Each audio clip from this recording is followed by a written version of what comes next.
What's going on, guys? So I finally get to review an episode of Doctor Who because the show has literally been off the air since last year's Christmas special. There was no season of Doctor Who in 2016, and maybe that is freaking why this year has sucked so much, because the Doctor wasn't in it. Well, I guess technically he was in this year because of the Christmas special, but whatever! The Doctor wasn't in it for the majority of the year, and I'm gonna say that's why this year sucked. Anyways, guys, many of you know that Doctor Who is my favorite show of all time, and I have to say that this Christmas special might be one of my favorite episodes of all time because it took my love for Doctor Who and it took my love for comics and it mashed them together, and the whole episode was... This episode was awesome, guys. I'm not even kidding you. Like, as a fan of comics and Doctor Who, I really love this episode. Because even if you don't watch this show, guys, you could probably watch this episode and be like, oh, that was pretty cool. Because it was a Superman storyline. It was basically Superman in the Doctor Who universe. What I mean by this, guys, is we had a Superman type character, we had a Lois Lane type character, we had a Lex Luthor type character, and we had a possibly end of the world situation type thing going on, and it all happened in this episode. I think one of my favorite things about this episode was we had a Superman character, or a Superman type character, that knew about Superman. You know how a lot of shows aren't able to show like real superheroes or anything? Not this one. Doctor Who was awesome, and I guess, you know, DC and Marvel allowed them to use their characters in this actual movie, or in this, I should say, this episode, or maybe they're able to do, I don't know how writing or like the laws of things actually work, but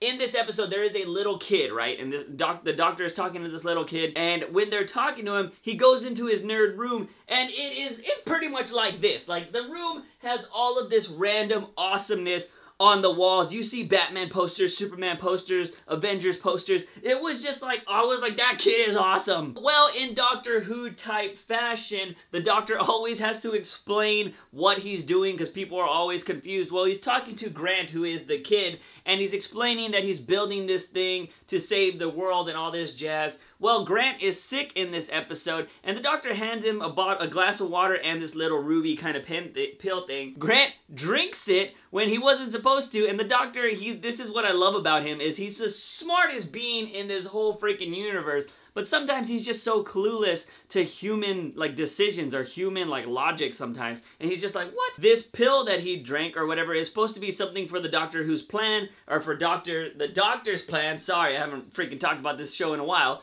but, sorry. Now I'm back. I'm just thinking about this whole episode, and I'm happy I'm talking about this show again. But what I mean is, this thing gives this kid powers, and he starts floating, and he's all like, what's going on? And this is where it reminded me of another comic that is not really Superman, but it's more Superior, because if you've ever read Mark Millar's Superior, he gets his powers in the same kind of way. So this ruby actually gives Grant the powers that he wants. It gives you like your most wildest desires, and since he's a kid that's all in love with superheroes, he gets superpowers, which is pretty awesome. So Grant ends up getting superpowers, and the Doctor says you cannot use these superpowers while you have them. The pill or the ruby or whatever, I forget what it was called, will actually pass through your body and you will be fine after that. Well, of course it doesn't, and the Doctor's all like, I made a mistake, and it seems like it has bonded with your DNA, so Grant officially has superpowers, and he's an anomaly, is that how you say it, in this whole universe that he is. And the cool thing is, this whole thing is taking place in New York, which is really cool because, you know, you don't see too many Doctor Who episodes. They go to America every once in a while, but it's pretty much always in Europe and stuff like that. So I always love when they come to America because I'm like, oh! It takes place in New York, and since this is a time travel show, he actually is able to meet Grant when he's a full-blown superhero, and he has taken on the actual name of the Ghost, and that is his superhero persona. And from that part of the episode, we get this whole Superman type storyline, and I have to say, it is a Superman type storyline. At the same time, it is poking fun at a lot of the things that happen in Superman comics, which I thought was pretty hilarious. At the start of the episode, the Doctor is actually reading through a Superman comic, and he's talking to Grant, and he's all like, look, I just found out that Clark Kent is Superman. Like, he actually drew glasses on Superman. He's like, they're the same person. And Grant's like, duh, everybody knows that. And then the Doctor's all like, you know, he's kind of confused. He's like, what are you talking about? He's like, well, Lois Lane doesn't, and this and that. And he's poking fun at that classic classic, you know, saying of how the hell does nobody know who Superman is when his only disguise is putting on glasses? But it turns out that joke goes on throughout the whole episode because our hero, Grant, who is the ghost, is actually the nanny for the lady that is our Lois Lane type character, Lucy. Lucy meets the ghost for the first time when she's investigating our Lex Luthor type character, and of course the doctor shows up eating his sushi, I can't even talk right now. So the villain's all like, well, I'm gonna have to kill you guys because you saw too much. The ghost shows up, breaks a window, and, you know, defeats the villain and everything, and he saves Lucy and flies her to her freaking place wherever she needs to be, and all of that jazz. So, she, of course, wants to start getting an interview with the ghost. Lucy, who is our Lois Lane type character in this storyline, has no idea that her nanny is the ghost. And granted, I should say that he does wear a mask, so he's a little bit more in disguise than Superman is, but it's the same type of joke. They're playing that joke of like, how do you not know that a superhero lives in your freaking house? One thing I loved about this episode is, like I said, there was a bunch of comic book references, or just like poking fun at comic books in this episode. Like one instance, they literally use the Spider-Man quote, you know, with great power comes great responsibility. That was literally used in this episode. The place where our Lex Luthor character was actually holding up all his business was very much like the Daily Planet. Our superhero, like many superheroes, has been in love with one girl his whole life, and he feels like he needs to protect her and all this stuff, but she doesn't recognize who he is, and, you know, he's been totally friend-zoned this whole time. Very comic booky. There was some very cheesy superhero dialogue after the ghost, there's a newscast going on and the ghost saves a bunch of people from a fire. They're talking to him and he's all like, everybody get smoke detectors! Like, he says something very stupid like that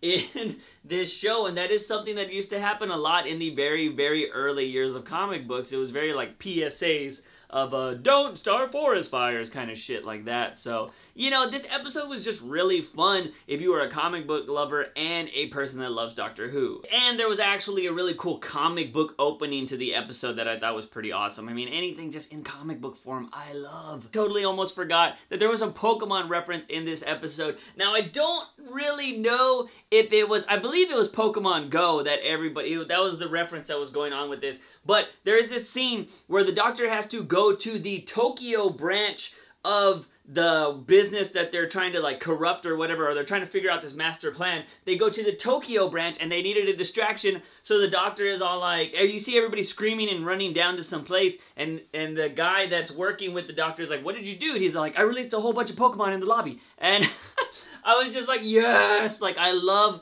when they make little, oh my god, this is why I love Doctor Who so much, because they always just throw in a lot of random little pop culture things into the show. They'll mention Twitter or Instagram or whatever, and it's just really awesome to see the things that you use every day or that you love every day be put into a show. I really enjoyed the Lucy character, which was our Lois Lane in this episode, because she was a hard-hitting reporter, but she was kind of goofy at the same time. I don't know if that was like the mom persona in her, but I really did enjoy her character. She did an interview with the Doctor, and she was asking him a bunch of questions because, you know, they were both saved by the ghost. She was talking to him, she was all like, I know you know who he is, blah, blah, blah, blah, blah, and she was just doing all this stuff, and she uses this tactic called Mr. Huffle, I think. It's a little squeak toy, but that had me laughing so much because basically when the Doctor didn't answer truthfully or she didn't get the answer she wanted, she would squeeze this thing and she just uses it, just like, I'll hurt him, like, it's a toy. And the Doctor's like, ugh. Of course, like many of our comic books, she has a crush on the superhero, and of course not the actual person that is the superhero. So she ends up getting her interview or date with him. And so we see that she dresses up all sexy like and whatnot for the freaking superhero, which Grant already knows, like, oh, well, you're just, you know, you love the superhero, but you don't love me, blah, blah, blah, blah, blah. I really enjoyed the reveal when he, you know, had to, you know, show her that he was the ghost, because I thought it was pretty cool. Instead of, like, some crazy epic save, like, they just did a simple, awesome save that is one of my favorite things to see in comics or TV shows or cartoons or whatever. The way they did this was awesome!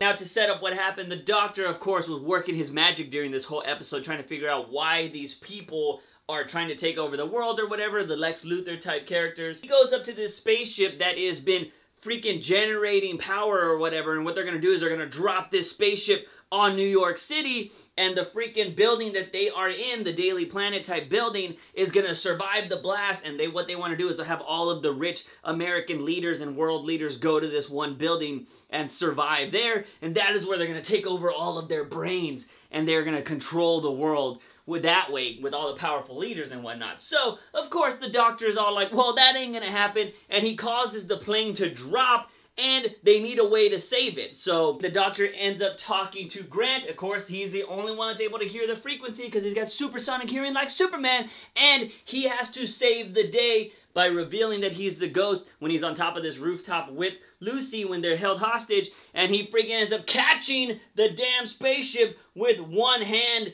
and it looks so awesome because he's just there like, yeah, I'm sorry, I'm the freaking ghost. Like, all badass-like. I think saves like that are so badass, and it might be because I always watched Dragon Ball Z when I was growing up, and every time they shot a freaking blast out of their hand and one of them just slapped it away or just held it like that because they're such a badass, I was like, dude, that's awesome. So when this dude just catches this freaking plane, and he doesn't need to fly up and catch it and throw it away. No, homeboy just catches it. I was just like, dude. The Doctor went to go visit him when he was in high school, or I should say middle school. He was talking about how he was just always looking down because he realized he had X-ray vision, and everybody, he couldn't control it, so everybody he saw was naked. Which I find hilarious because that is something that a lot of characters that end up having X-ray vision when they're young have to go through. It's adolescence, you know, it's puberty, all of that jazz. So you're just like, whoa, boing, boing, boing, boing, boing, boing, boing, boing. You know, it's just something you would end up dealing with, and he's just like, oh, I can't do that. And Lucy actually went to school with him, so she's all like, hey, Grant, and he's all like, hey, Lucy. So, like, this girl that he's been in love with this whole time, you know, he's all like, oh, well, I've seen too much of that and all that jazz. Like, it was very comic booky, and I just loved this episode. Of course, Grant ends up with Lucy at the end. They had their epic heroic kiss or whatever when he's holding that damn thing. It was just a solid, very, you know, how the story ties together. But there was no ending. He's still technically a superhero. He talks about how he'll keep the suit, but he's done saving people for now or whatever, because I guess he's just gonna try to live with Lucy and have like a real life or whatever. My biggest thing, though, is that since he didn't get the stone taken out of him or whatever, he still has superpowers. I don't think this is the end we've seen of the Ghost, and I think he will be back in Season 10 for like the last episode or two. I'm pretty sure we will see him again. I think we will see the dynamic duo of Dr. Mysterio and the Ghost once again, because he was, you know, freaking Grant called him Dr. Mysterio, which I think is a pretty cool name. But anyways,